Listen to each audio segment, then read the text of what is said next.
Hi, everybody. I wanted to give you an extra lesson in doing these four practice sentences before you really get deep into these lessons and these assignments that I have for you.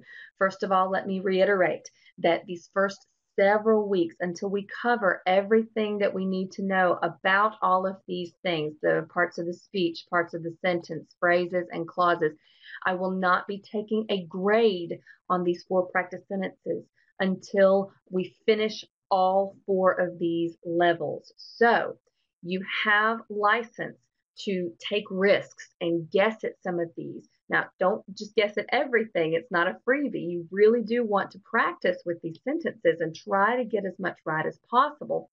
But you don't have the pressure of, I have to get all of these questions right from the beginning before we ever have these lessons. That's not what I want from these. These are a learning curve that we've got to get adjusted to because there is a lot to do here. So I did not, this didn't translate super well. So just know that I've got 1, 2, 3, and then my fourth line we're going to be using down here. If you'll look at page 12 in your 4Practice workbook. It's the thinnest book that you purchased in your packet for English 4. It may or may not have the same cover as this one, but it's our thinnest one. And on the inside, you'll see that it's got the sentences and it's got the 4 lines here. Yours is not filled out. Yours is blank, but mine has the answer key here.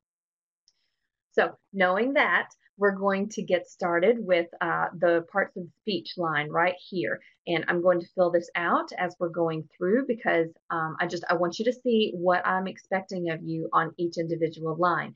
Parts of speech deals with every single word in the sentence from start to finish. The first thing that I want you to do is I want you to read through the sentence. Believe it or not, that's something that is easy to forget to do. We want to just go ahead and start labeling the word by word, and we forget to read the sentence as it is because the sentence, the meaning of the words in the sentence are very important as they react to each other in the sentence. So let's read it from start to finish before we do anything on the lines. His superfluous comments were nothing but a transparent subterfuge. Now, got some really fun vocabulary stuff in there that hopefully you'll master before too much longer.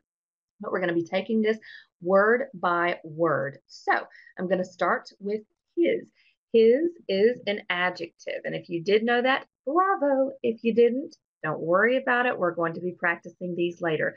Superfluous. Even if you don't know what this word means, you may, because of the OUS on the end, have guessed that it is an adjective. Both of these adjectives are modifying a noun like they usually do. Oops, and I accidentally put that down a little bit below the line. It should have been on the line. Sorry about that. Actually, we're going to make it a little bit nicer. There we go.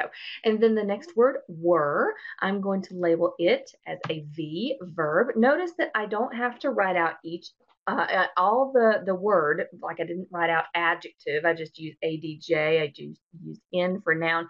You can do that because whenever you're doing these 4 practice sentences, I suggest that you do them by hand in here before you go and take my quiz because they don't exactly look like this in my quiz. They're more of an individual question type thing, but label them in shorthand like this. You don't have to write out the exact word. We've got nothing, which is a pronoun, and you may be thinking, oh my gosh, I did not know that nothing is a pronoun. Don't worry if you didn't, we'll learn that. But is a conjunction. If you knew that, I'm so proud of you. A, you may be thinking, ooh, A, that's an article, but as we'll learn, A is an adjective. Transparent is also an adjective. I'm going to label it as such.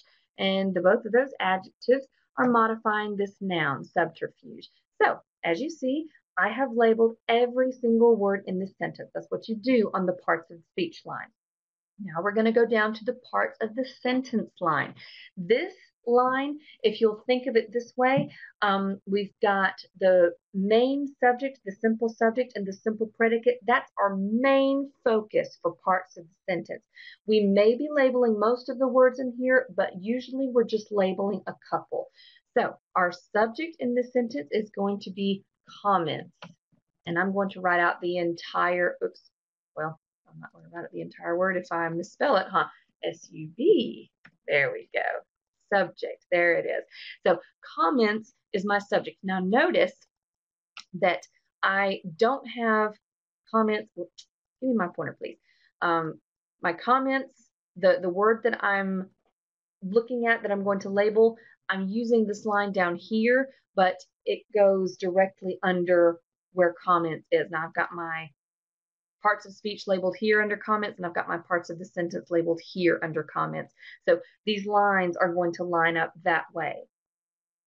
And then I've got two different options that I could put for were. I've got, it can either be an action verb or a linking verb. And this is how we identify them. AVP for action verb predicate, because our verb in our sentence is considered our simple predicate. So we label it as predicate.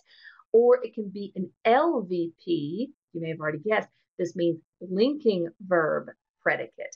And were is actually a linking verb in this case. So LVP is how we're going to label that. If you didn't know that, don't worry, we'll be doing our lesson on verbs very soon. Now, nothing. Actually, we've got a group of words here that is going to be our subject complement. So this is kind of strange, so don't worry if you don't understand this completely yet. We've got our subject complement, and I'm going to put the line all the way to the end here. Subject complement is going to be that group of words, nothing but a transparent subterfuge, and we'll talk about that later. So we've got our subject comments and our linking verb were, and then our subject complement, which is what completes the subject. And like I said, if you don't know what a subject complement is, we will learn about that before I start taking grades on the 4Practice sentences. Now, let's go down to this third line down here. Oh, goodness. This third line, give me my pointer, please. Thank you. This third line down here is going to be phrases. It's a little bit off of the line of the phrases here, but bear with me as my alignment is just a little bit off. So my phrases, actually, I have no phrases to label here. Well, goodness. Oh, my spelling is a bit off today. No phrases. There we go. I spelled it right. No phrases in this sentence. That's not always the case. We label things like prepositional phrases on this line. This sentence happens to have none that we need to identify. So this line, this third line, may very well not have any phrases for you to identify, and that's all right if it doesn't. Not every sentence has to have a phrase in it. Now let's go down here to the bottom. When we're talking about clauses, we're looking at the sentence as a whole. Notice that from the top here, we started looking at each word individually, and then we broke down the sentence into the more individual parts, and we would have broken it down even further if we'd had any phrases. Now we're going to look at the sentence as a whole. So we're kind of going from the little parts up here to the bigger parts. It's almost like a pyramid if you think of it that way. So down here we look at the clauses, and we'll learn about this later, but this is just going to be one independent clause. And if you did know that, bravo. If you do not, then that's all right. We'll work on it later, because some sentences might have more than one independent clause, in which case we would identify those two clauses. It might have a dependent and an independent clause. We'll work on that later. Like I said, this sentence happens to just have one independent clause. We go a little bit farther in this clauses section right here to say that it is a simple sentence. And we'll talk about that as we get a little bit later, because we have simple sentences. It could be a compound sentence. It could be a complex sentence, but this one just happens to be a regular simple sentence. Then we label what kind of sentence it is. Oops, I hope I spelled that right. Yes, I did. Declarative. This one is just making a statement, so it is a declarative sentence. If it's asking a question, it's an interrogative sentence. If it's an exclamatory or something like that, then we label it as such. But this one's just a straight declarative sentence, as most of our sentences will be. So I hope that this helps to show you how to label all of these different lines. Even if you don't understand why I labeled some of these things, you at least hopefully now see what each line is all about. I am here if you need help with these things. My office hour is an excellent time to stop by, and we can crawl through these sentences together if needs be.